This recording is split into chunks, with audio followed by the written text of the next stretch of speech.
โอ้เขาเจ้าต่องัวกันอยู่พี่น้อง จะไปต่อกับเราไรไป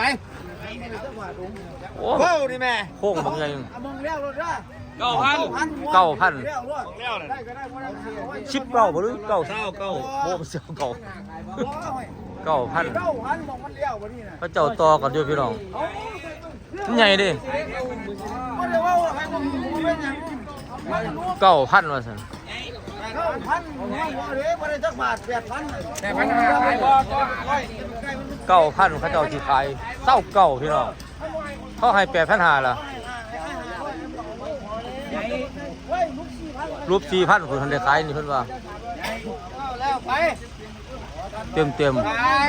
เอาไปแล้วจักบ่ทันได้ต่อได้เอาไปแล้วงัว29บ่ขายอ้าวเขาขัดเอาจนได้บัด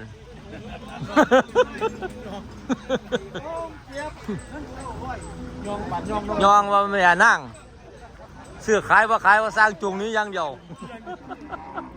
นี่แหละพี่น้องหันเก่งเนี่ยยังเขามาตลาดได้อ่อนๆเขามาแล้วเดี๋ยวเอาง้อไม่เขาซื้อเด้